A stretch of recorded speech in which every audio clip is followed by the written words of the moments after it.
എന്താ അധികാരങ്ങൾ?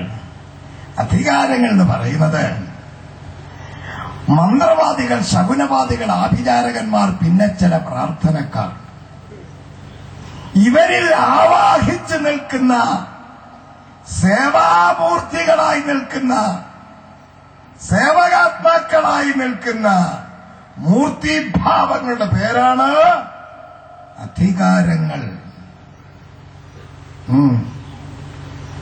ഈ അടുത്ത കാലത്ത് ഞെട്ടിക്കുന്ന ചില വാർത്തകൾ എന്റെ കാതുകളിൽ കേട്ടു. പെന്തിക്കോസിലെ വൻകിട പ്രമാണിമാരെ വിരിച്ചു വരുത്തി, വൻകിട പാസ്റ്റർമാരെന്ന് പറഞ്ഞാൽ ഈ വൻകിടയും ചെറുകിടയും ഉണ്ട് കേട്ടോ. ഞങ്ങൾ തീരെ ചെറുകിടയുമല്ല, അങ്ങ് വൻകിടയുമല്ല, ഞങ്ങൾ ഇടക്കിട. വൻകിട പുള്ളികളുണ്ട് എന്ന് പറഞ്ഞാൽ ഏറ്റവും കൂടിയ കാറിലെ ഈ പുള്ളികൾ സഞ്ചരിക്കൂ, ഏറ്റവും കൂടിയ വസ്ത്രങ്ങളെ ഈ പുള്ളികൾ ധരിക്കൂ, യോഗം കഴിഞ്ഞാൽ പഞ്ചനക്ഷത്ര ഹോട്ടലിലെ താമസിക്കൂ, പകലാരോടും മിണ്ടത്തില്ല, ആരെയും കാണത്തില്ല, രാത്രി മാത്രമേ കയറി വരത്തുള്ളൂ, പണിയും കഴിഞ്ഞിട്ട് തെള്ളി മറിച്ചിട്ട് ചുമ്മാരങ്ങ് പോകും. ഇങ്ങനെയുള്ള വൻകിട പുള്ളികളുണ്ട്. ഈ വൻകിടകളെ പലരെയും കാണണമെങ്കിൽ വീട്ടിൽ മെനക്കെട്ടിരുന്ന് വെട്ടിപ്പെട്ടി തുറക്കണം. ഏതാ TV തുറക്കുമ്പോൾ കാണാം. ഇന്ന് രാത്രി നിനക്ക് വിടുതലാണ്. എന്നാൽ ഒരുത്തൻ പറഞ്ഞു, ആ TVയിലോട്ട് കൈവച്ചോ, പ്രാർത്ഥിക്കാൻ തുടങ്ങാണ്, TVയിൽ കൈവച്ചോ. അപ്പോൾ ഒരു സഹോദരി ഓടിച്ചെന്ന് TVക്കകത്ത് കൈവച്ചു. ചെപ്പക്കാരുണ്ടാക്കി പോയി. എവിടെ അവിടെ നിന്ന് വെച്ചേ ഗ്രഹപ്പടയ്ക്ക് ഈ സമയത്താണോ ഇതങ്ങ് പോകുന്നത്? നീ TVയെ ആശ്രയിച്ചാൽ നിനക്ക് ഗ്രഹപ്പട മാറത്തില്ല, ദൈവത്തിൽ ആശ്രയിച്ചാൽ ഗുണം വരും കേട്ടോ. അപ്പോൾ ഈ വൻകിട പുള്ളികളെയൊക്കെ വിളിച്ച് യോഗം നടത്തുന്ന ഒരു വൻകിട സംഘാടകൻ, ഈ പുള്ളിയെ ഈ അടുത്ത സമയത്ത് വട്ടം നടന്നു കൂടോത്രം മാന്തിയെടുപ്പായി ഇവന്റെ ജോലി. ഇവന്റെയും പേര് പാസ്റ്റർ എന്നാ പോലും, പാസ്റ്റർ. ഞാനിനി ഈ പേരങ്ങ് നിർത്താൻ പോവാ. എനിക്ക് വെറും സുവിശേഷം എന്ന് വെച്ചാൽ മതി. ഞാൻ ഒരുത്തിന്റെയും പാസ്റ്ററാകാൻ താല്പര്യമില്ല. സുവിശേഷം പ്രസംഗിക്കാതാ എന്റെ ജോലി.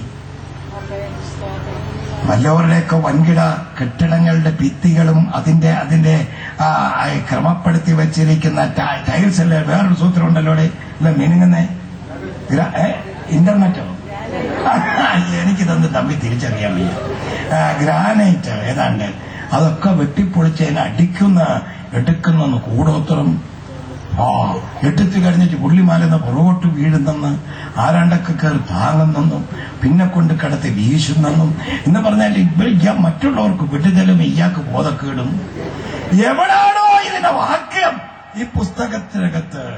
ഇങ്ങനെയുള്ള ഈ വൻപന്മാരിൽ വ്യാപരിക്കുന്ന ശക്തിവിശേഷങ്ങളുടെ പേരാണ് അധികാരങ്ങൾ. നീ സൂക്ഷിച്ചു വേണം ഇത് കൈകാര്യം ചെയ്യാൻ.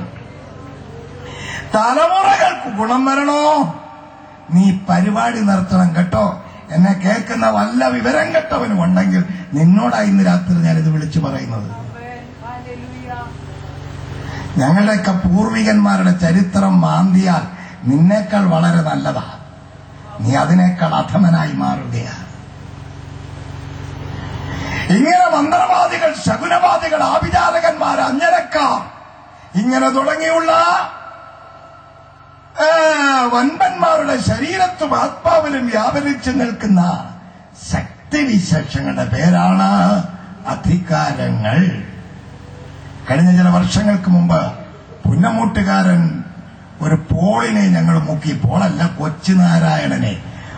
പച്ച മന്ത്രവാദി, പിന്നെ തലമുടി വെട്ടുകാരൻ, പോസ്റ്റ് ഓഫീസ് ജീവനക്കാരൻ, ഇങ്ങനെയൊക്കെ നടക്കും കാലത്ത് പുള്ളിക്ക് തന്നെ ഒരു അസുഖമുണ്ടായി, വയറ്റിനൊരു വേദന. കൊണ്ടുപോയി ചികിത്സിച്ചു, ഓപ്പറേഷൻ ചെയ്ത് ഈ മാവേലിക്കര ഫിലിപ്പിന്റെ ആശുപത്രിയിൽ നിന്ന് വിളിച്ചു പറഞ്ഞു, കൊണ്ടുപോക്കോ പെട്ടെന്ന് തിരുവനന്തപുരം ജനറൽ ആശുപത്രി കൊണ്ടുപോ, ശ്രീകണ്ഠൻ നായരുണ്ട്, അദ്ദേഹം നോക്കിയാൽ എന്തെങ്കിലും നടക്കും, അത് 24 മണിക്കൂറിനകം അവിടെ എത്തിച്ചില്ലെങ്കിൽ ആള് തട്ടിപ്പോന്ന് പറഞ്ഞു. അങ്ങനെ കൊണ്ടുപോവുക.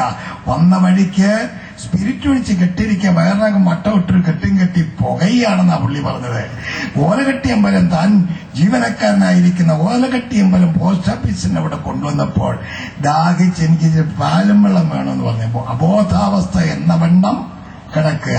പക്ഷെ പാലും വെള്ളം കിട്ടിയ കൊള്ളാന്ന് പറഞ്ഞു. അവിടോട്ട് നിർത്തി പാലും വെള്ളം മാറ്റി ഇങ്ങനെ ആറ്റിക്കൊണ്ടിരിക്കുമ്പോ എന്റെ അപ്പൻ അവിടെ അന്ന് 10 ദിവസത്തെ ഉപവാസ പ്രാർത്ഥന നടത്തുകയാണ് ഓലകെട്ടി അമ്പലത്തിൽ.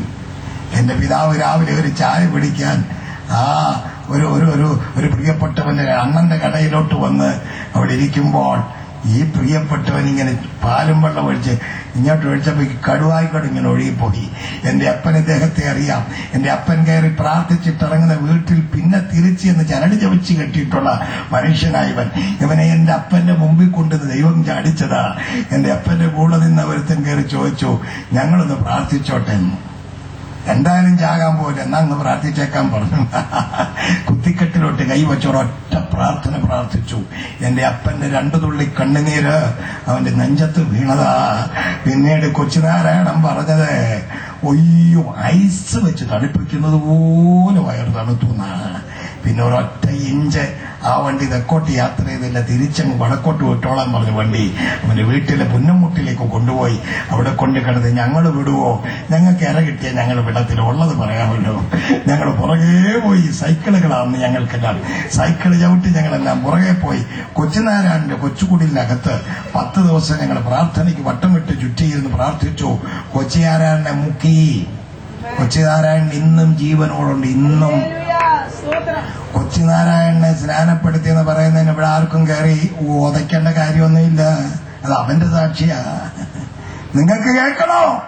കാവേഴ് തെളിച്ച് ഞാൻ കൈക്കിതുവരെ വെള്ളം പിടിച്ചില്ലെന്ന് പഠിക്കുക.